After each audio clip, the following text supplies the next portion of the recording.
silu mayu wanni dhimmi koo hanga wanaa turee fi waan namni dhugaa dubbatu hin jirreef sagalee isaa obboleessa koo baadiyyaatti bilbilee waraabame waatsaappii naa dhufe kan inni natti ergaa ture bilbilaan sagaleen dhagaa kan koomiti yeroo inni isiniin jedhu rabbiin jazaa keessan isiniif akaffalu ankoon fuulduree rabbiitti fudha.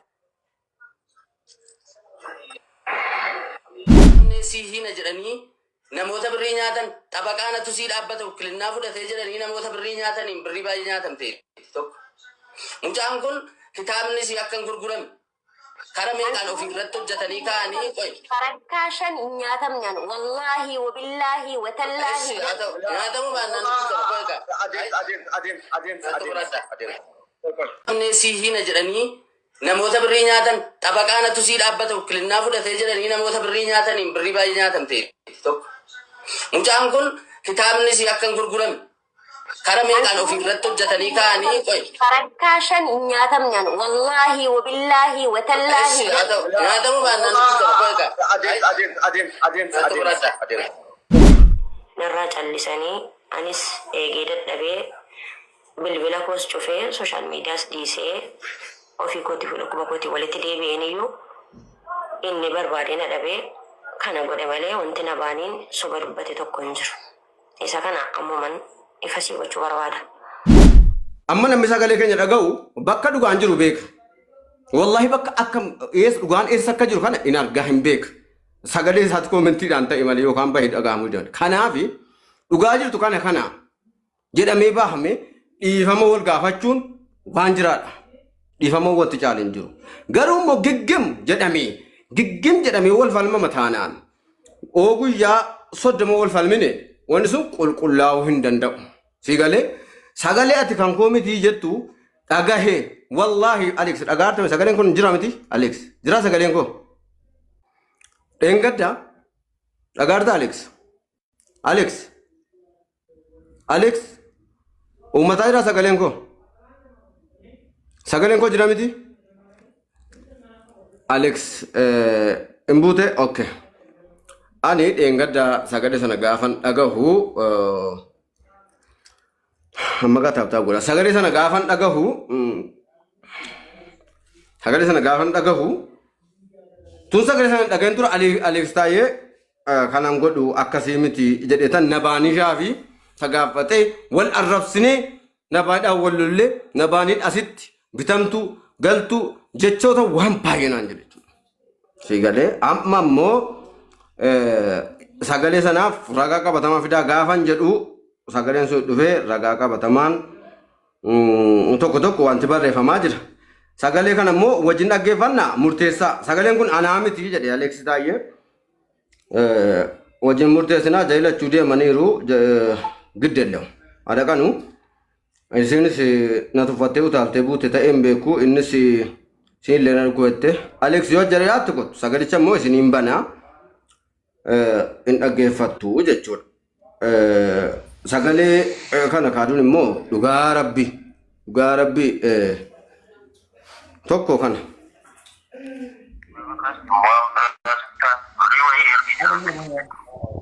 Riyaasi horii walitti qabee gurguree horii waan jiru walitti qabee gurguree ergaa maaliin godhataa jiru fi fin baadhee fi daabirrii sana hunda baankii galchuutti. Sagaleen akkasii dhiitiin godhamuu hin danda'ama. Hin danda'a sagaleen akkasitti dhiitiin godhamu. Hin qabamu. Osoo dubbannu.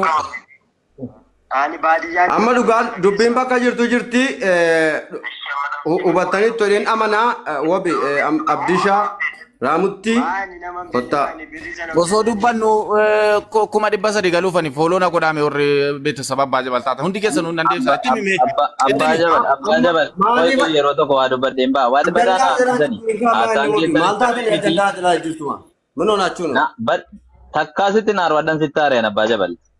Adagaa yeroo tokko. Ati nama guddaa qoy gaa nan dubbaddaa sida saasaa koo qixxeetti kuttanii ante tilliksa'une gaafa waan tokko dubbattu dhugaa jiru tokko lama sadii jedhiiti dubbaddu ifaan ifatti abbaan furatu abbaan dhiise dhiisu. Aleksi Taayyanaaf hiriyaadha itti nan dhiyaadhaa nan beeka asirratti loogiitu dubbatamaa oole. Fakkeenyaaf isiin ilmoo durbaati ani sitti dhiyaadhee fi miti ani siidhaan ona gaa miti amma. Asirratti inni sagalee koo miti jechuun bafulsoon furatamuu hin qabu. kan lammaffaa moo kan isin dubbachuu qabdan qoy na dhaga'i kan isin dubbachuu qabdanu dhimma fatiyaa qofa miti dhimma shamarran guutuuti kan dubbatamuu qabu asirratti tokkoffaa dhaabbanni guddaan tokko akkas jedhamee gaafa maqaan isaa kaafamu shamarran warri hanga kana beekamtii hin qabne shamarran meeqa irratti wanta akkanaa godhamaa jira waan jedhamudha wanti dubbatamuu qabu waan inni guddaan jechuudha. ሶሂህ ሐዲስ ብሎ ሊያነሳላቸው ይችላል። በርግጥ ቡኻሪ namoota biraatiin namoota asirratti obbolaa gurguddaa qaban namoota gadi ba'uu qullaa dhiisiiti viidiyoo haasa'uu gadi baanii haasa'uun jiraata. Murteessu sagalee kana dhiibbaa sirran sinii galchaa isa miti waan jedhu bakka abbaan hin jiretti sagaleen ogeessuun maal godha abbaan baqatee bu'ee bakka abbaan hin jire sagaleen ogeessuun maal godha eenyu taman wanta kana jedhu hin jiru wanta kana jedhu hin jiru sagalee banaati dhaggeeffatu abbaa jaba rakkoon ati qabdu jalqaba inni sagaleen sun koomiti jedhu sagalee sana bantee sagaleen kun si'i jettee maaf hin qabdu dhimmi kun dhuguma akka abdiishaan jedhe dhimma shamarran hundumaan viidiyoo ishooppii sobaatiin innoo kana hunda godhe warra viidiyoo dhugaa qabanoo maal godhaa jira ana bira sagaleen jiru jira sagalee shamarran bira Aleksi taa'ee ji'oota meeqa dura feesbuukiin si eenyu godha jedhee akkasiin si godha jedhee feeka akkaawuntiidhaan viidiyoon wanti ni godhaa jiru hundi ana bira nu banaan tokko sagalicha banaan tokko naggeeffannaati. Dhaggeeffadhu wanti Aleksi taa'ee godhachuudha. Na dhaggeeffadha warroonni arfitan dhaabbadha nan arrabsina. Arrabsuu miti abbaa jaba. Sinarrabsine dhiifama. Mootiin irraa qaba. Sinarrabsine abbaa jabalkoo. Sinarrabsine sorry. Gaafa taateen kun ta'u dhaggeeffadha. Eenyutu akkasitti mucaa kana fideerraa dubbate kanadha sodaattu naan jettu tokko faana jaa okay bagan sodaadha haa ta'u rakkoon qaba ammoo isin dhaggeeffachiisaan jira murtee kana sagaleen kun kan koomitii isanni jedheefi wajjin dhaggeeffanna wajjin murteessina an abbaa murtii miti yookaan abbaa dangaa miti agaartu miti na wajjin murteessu sagalicha namoonni kuma dhibbisanii jirtanu isa ta'uu sabaatu isaa gizeenu kottu seenu no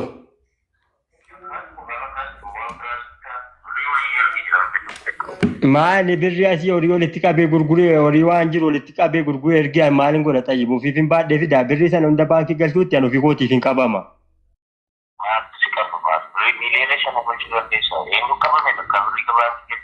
Hin qabamu. Ani baadiyyaan jira obboleessa dhageessaa.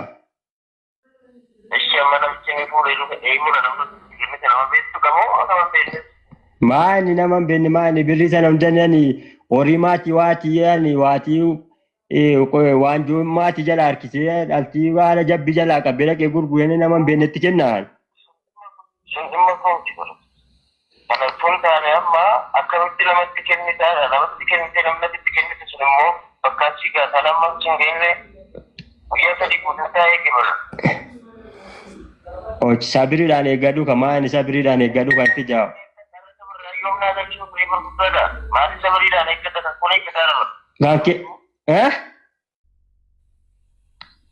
Maal ta'e jette?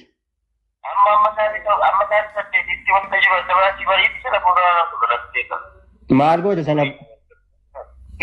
sana booddee maal goota?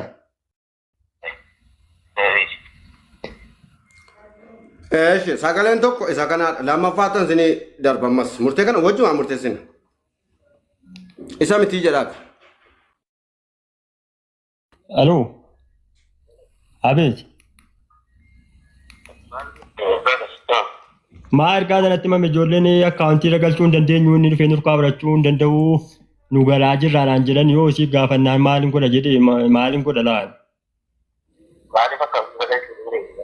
Naan sodaadhaan akkaawuntii irra galchinan qabamaa birrii immoo bakka inni maafii dhufanii harkaa barachuu hin danda'anuu naan jedhe.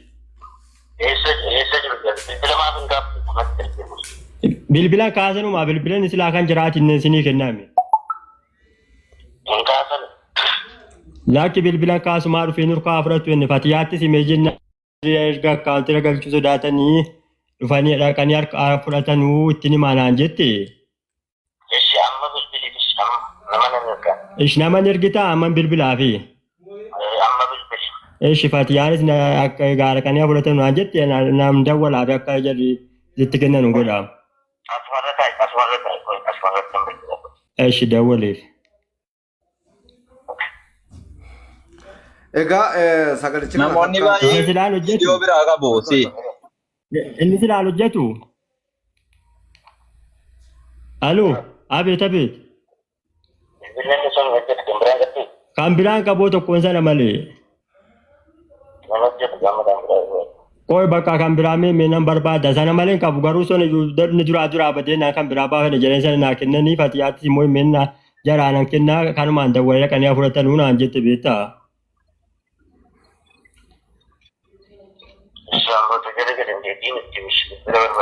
Eesh maa beektaa wallaasi horii waan jiru waanjoo keessaa maatii jalaa gurgureen ergee simbiraan geenyee kunoo birriin karaa tafee beektaa wallaan sinii yaaduun nimne beektaa.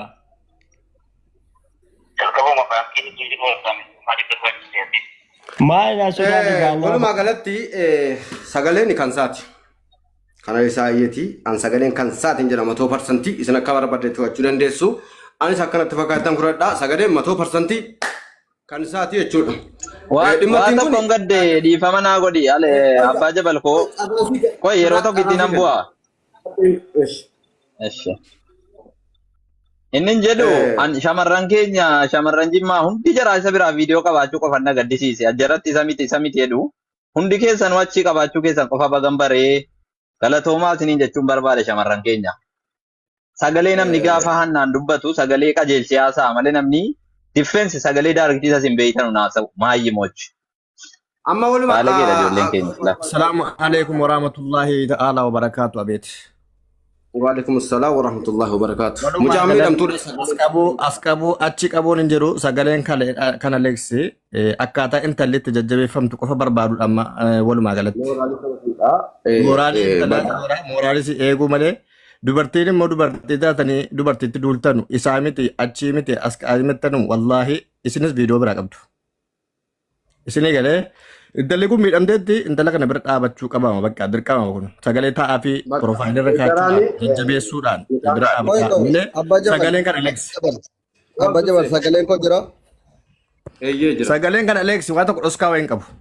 Koi waa'ee sagalee miti amma gaafiin kan koo jalqaba iddee duraarra jiraan. Tokkoffaa fatiyaarraa gaafiin an qabu. Feesbuukitti kennitee mi Aleeksitti naasirreessite. Isiin erga Facebook asii waan ofitti amanamummaa qabduuf akka Facebook irraa waan tokko hin qabne waan beektuuf itti kennite. Namni kun maqaa garaagaraatiinis dhufee gaafii kan haa gaafatu. Ergi ofitti amanamummaa qabaattee akka wanti tokko wanti sii sodaachisu irra hin jirree maaltu diriiritti sii galchee akkana shooppii yoo akkam hojjetame maaltu addii kana sii sodaachisee birrii kennuudhaaf hanga maatiitti dawwalanii birrii gurgursiisuutti sii geesse. Gaafiin kan kana. Okay, sanmosi Shooppiin hojjetame addii kana birrii nama kaffalchiisuu danda'u. Amma qoy abbaa jabal an yoo shooppii sirratti hojjedhee fuula keetiin fide kooti jettee ati birrii dhayxee hojjechiiftee ni kennita. Kooti jettee ati amantee shooppii tokkoon sodaattee birrii ni kennita. Fatiyaa yoo ta'e immoo nama miidiyaa haaraatii miti nama abbaa biricha kennuufi miti wantichi adda baafachuu fi abbaa waan kana godhe adda baafachuu malee intalli birrii kennuufi miti bara. Gobaadhaati birrii kennuufi. Ragaa funaan taatee abbicha baruudhaa jetteeti malee waan kana nama kana godhe baruudhaa jettee kana godhaan malee birrii Okay. Sagalettiin sagalettiin fakkaata amma kara deematu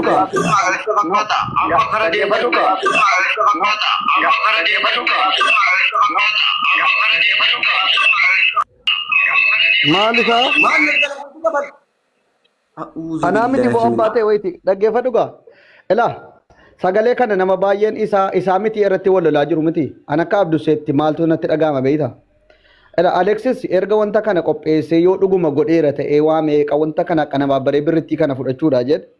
Eddee sagalee obboleessa bilbiluutti sanatti namni kun haddiidhuma kana gowwummaadhuma haddii kanaa ta'eetiyyuu sagalee ofiitiin dawwalee haasofsiise dhee yaaduun Alex.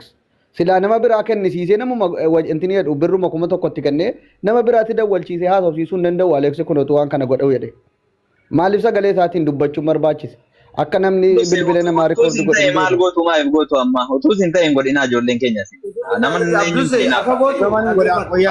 haasaa kanaa dhaabaa bakka. Itti fakkaa itti fudhadhu hangama kootiini wallaahi billaahi tillaahi sagaleen kana leessi taayyeeti ittiin jahannama kadhama. Dhugaan jiru kana. Dhugaan jiru dhugaadha. Nama baadiyyaati waraabuun beekanuu nama baadiyyaati ittiin haasa'uu danda'a. Sagalee Abdussee sagalee garuu sirriitti dhaggeeffattee taate.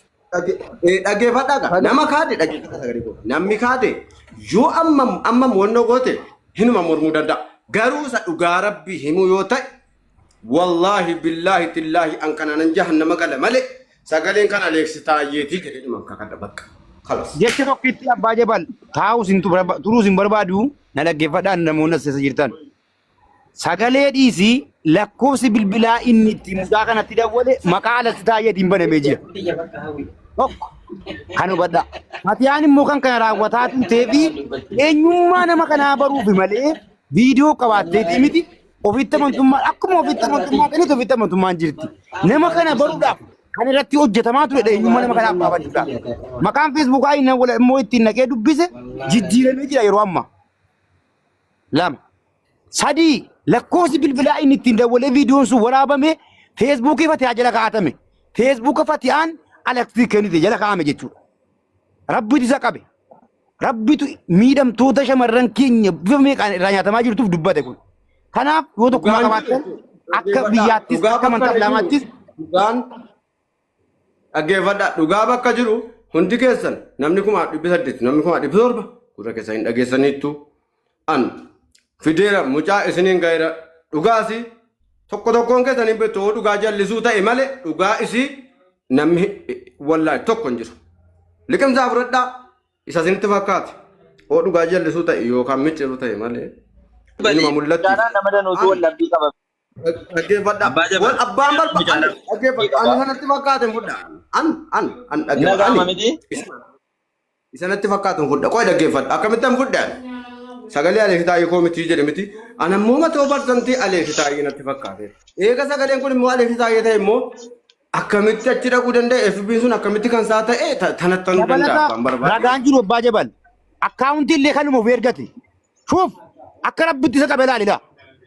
Akkaawuntii of ergate bar. Hai. Abbaa meerota na dhaggeeffadhaa. Haasaan wocamee fi furmaatan ta'u wanti dhugaa jiru mul'ata. Kana dubbii Fatiyyaa jaamaanuu inni gurra hin qabne iyyuu akka Aleeksi shira irratti akka gurbattiin kun Finfinnee keessa teessee biyya seera qabu keessa teessee shamara irratti akkasiin muudii qabataa jirtu akkasiin shamara ola deemtu shamara mul'ata borii qabdu akkasiin gad deebisaa jirtu isii kaan nattee qaamaan viidiyoo irraa waraabdee fiddee gadhiisti isii kaan akkasiin booda deebitu viidiyoon asirraa irraati kun dhugaa jirudha. Maayimiidha immoo maayimiidha asirraa irraatu kana dhugaa jirutti ma sagaleen kan siiti kan siiti akkaawuntiin kanuma siiti sini galaa. Kun immoo siisii fudhadhu badii kan keechuudhaan oo danda'ame seeraan itti deemu. Isin na dhukkubaa jira jetteeti deemti. Aleeksi Taayee immoo bilbila haasa'aa nama mammareetamaa naan haasa'aa immoo maayi. Ani yoo hojii koo dhiisee dantaa koo dhiisee tan kaleessa sii jechuun ni dhabdeeti quumatti qabdee sii bakka sagalee hun kan keechu. Aleeksi dhaggeeffadhaa. Aleeksi ji'oota darbe dura intala wayii akkas feesbuukii ergaa godhee fuudhee waan kan ammannuunis beeka. Deemasootatti simamee ture Aleeksi kan ogummaa kanaan kana godhaa ture. Dhaggeeffadhaa Fatiyyaa qofee irratti hin goone Aleeksi. Feesbuukii namaa gara ofiitti deebisee wantoota miidha namaatu kan ofiitti barreessee ofii isaatti ofitti barreessee dhaqee intala wayiitiin maal qabdu duba eegee bakkee keessee bultii jedhanii beektu jedhee mammaa ka Oromooni qo'ee jaabirii yeroo tokko warra asirratti hattuu qabna nuti bobaa jala kaa'atee deema Aleeksi porofaayilii jala godhatee jechuudha ittiin jala sossobee deema warra asirratti hattuu saaxila jedhu porofaayila godhatee jala dhokatee deema Aleeksi jala dhokatee yaata gasti jira irra taa'ee achi shamara fudhatee gadi bu'ee shamaratti hojjeta kan ammoo walirratti hojjanna gadi baanee. Amma kan isiniin jedhee waan isinitti maddee bu'u. Ani muuxannoo kanaallee qabu baay'inaan yeroo tokko sagana hantaa yaadicha nan dubbata. Garuu wayyaa qaba. Dhugaani funyaan qabnaan afaan qabnaan dubbata. Sinii gadaara miti. Ani bifa tasgabbiitiin innumti haasa'ee kana akkana jedhu barbaadeen ture. Sagalichi koo miti gaafa namni dheekaadu Suudaan amansiifta malee miira digimii yookaan miira loltaa miira maatiin amansiisuun hin danda'amu nama kana sinii galee. Kanaaf amma danda'an wayi bifa tasgabbiitiin harkatti qabuun ishee yaalaan ture. Booda keessa immoo silkii haasa'aa namni itti dabalee naan dubbee utaalee ofii bu'e. Sinii galee egaa an dhugaa jirtu. Kana fakkaata. Badiin qabdu anis nan bu'aa walumaa galatti wanti jechuu barbaaduan. Ijoolleen keenya hin sodaatinaa wanti bayaa ba'u. Ijoolleen baay'ee wanti jara dhufanii amma kan saamiti jedhanu warra kan jara achi jirudha walitti qaba. Anamatu walitti qabadde viidiyoo 700 waliin qabaan. Takka dhaqaan jedhuun isiidhaan. Digalamni warri ittiin daldalu garuu ittiin daldalaa jira. Qoy nan fixaddaa ittiin daldalamaa jira. dhugaa nam tokko garuu ofii waan qabdan anamma mucaadhaan nagaa miti yan garuu an mucaan nagaa miti jedhee garuu dhugaa siin dhusu roorroon itti roorrifamaa jira itti godhamaa jira akkana godhamaa jira ijoolleen keenya of ta'anii jiraachuu baruu danda'an of hin dandeessu silaa ijoolleen jimmaa maayyimoota siinoo keessan baafnaan. Dhaggeeffadhaa kaa waan isiniin jedhan immoo gisa tokko la tokkummaa bira jira tokkummaa dawalee fi warra jiraatan tokkummaan dawalee dhiisee hanqubaan qabu alaa kulli haal dhugaa mucaa argitanitti tolii nama naan mucaan isatti akkamiin akka miidhamte argitaniittu jedhee sana mana ana biratti lolli Abbaa Jabal amma al tokko na dhaggeeffadhaa al tokko Abbaa Jabal. Bitadheen kaasaa koo naa rabsaa turte namni nama rabsee waan amansiisu nama rabsee waan noon godhu an akka itti adeemu anatu beekaa